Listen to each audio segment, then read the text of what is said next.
Hi అండి, welcome to my channel. నేను మీ శ్రావణి. ఎలా ఉన్నారు అందరూ? నేనైతే చాలా చాలా బాగున్నాను. మీరు కూడా బాగుండాలని కోరుకుంటున్నాను. ఇవాళ అయితే ఏం చేయబోతున్నానో తెలుసు కదా. మోస్ట్లీ అందరికీ, తెలుగు వాళ్ళ మొత్తం అందరికీ ఇష్టమైన ఫేవరెట్ కమ్మకమ్మనైన టమాటో పప్పు. ఇదైతే మిస్ అవ్వద్దు. టేస్ట్ అయితే చాలా బాగుంటుంది. రైస్, రోటీ, చపాతీ, రాగి సంగటిలోకి అయితే ఎస్పెషలీ సూపర్గా ఉంటుంది. లేట్ చేయకుండా ప్రాసెస్లోకి అయితే వెళ్ళిపోదాం. ముందుగా కుక్కర్ పెట్టుకొని నేనైతే ఇక్కడ 2 కప్స్ యాడ్ చేస్తున్నానండి. కందిపప్పు వాష్ చేసేసుకొని పెట్టుకోవాలి. వీలైతే మీరు ఒక హాఫ్ అన్ అవర్ అలాగా నానబెట్టుకుంటే ఇంకా బాగుంటుంది. టైం లేనప్పుడు ఇంకా అలానే చేసేయండి. నేనైతే అలానే చేసేస్తున్నాను టైం లేక. తర్వాత ఇందులోకి టమాటోలు అయితే ఎక్కువ వేసుకోవాలండి. అప్పుడే టేస్ట్ అనేది చాలా బాగుంటుంది. టమాటో వేసేసుకున్న తర్వాత కొత్తిమీర సన్నగా కట్ చేసుకొని వేసుకోవాలి. అలానే పచ్చికరివేపాకు ఉంటే ఇంకా టేస్ట్ బాగుంటుందండి వేస్తే. నాకైతే అవైలబిలిటీలో లేక వేయలేదు. తర్వాత కొద్దిగా సాల్ట్, అలానే చింతపండు కూడా కొద్దిగా వేసుకోవాలి. తర్వాత వచ్చి ఎండుమిర్చి అయితే నేను వేనీళ్ళలో నానబెట్టుకొని వేసుకున్నాను. అలా చేయడం వల్ల పప్పు మెనిపినప్పుడు సాఫ్ట్గా ఉంటాయి ఈ ఎండుమిర్చి. తర్వాత కొద్దిగా పసుపు వేసుకొని తగినన్ని వాటర్ యాడ్ చేసుకొని బాగా మిక్స్ చేసేసుకొని కుక్కర్కి మూత పెట్టేసుకొని స్టవ్ మీద పెట్టుకోవాలి. ఇక్కడ 4 to 5 విజిల్స్ వస్తే సరిపోతుంది. ఆల్రెడీ విజిల్స్ వచ్చేసాయి కదా.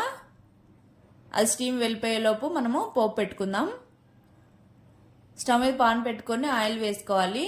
హీట్ ఎక్కిన తర్వాత ఆవాలు, జీలకర్ర, కరివేపాకు వేసుకొని చిట్పట్ల అన్నివ్వాలి. తర్వాత వచ్చేసి వెల్లుల్లి బాగా దంచుకొని వేసుకోవాలండి. ఎక్కువ వేసుకుంటే చాలా టేస్ట్ ఉంటుంది.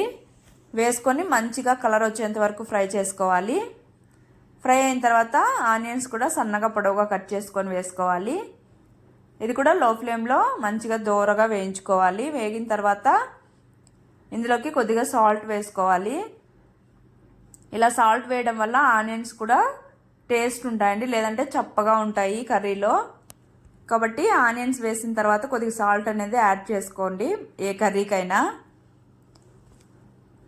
తర్వాత కొద్దిగా కారం వేస్తున్నానండి. చిల్లీ అనేది ఎక్కువ కారం లేదు, అందుకే కొద్దిగా కారం ఒక 2 చిల్లీస్ అట్లా తెంపుకొని వేసుకున్నాను. తర్వాత ఇందులోనే కొత్తిమీర కూడా వేసేసుకొని ఇలా ఫ్రై చేయడం వల్ల కమ్మగా ఉంటుంది ఇంకా టేస్ట్.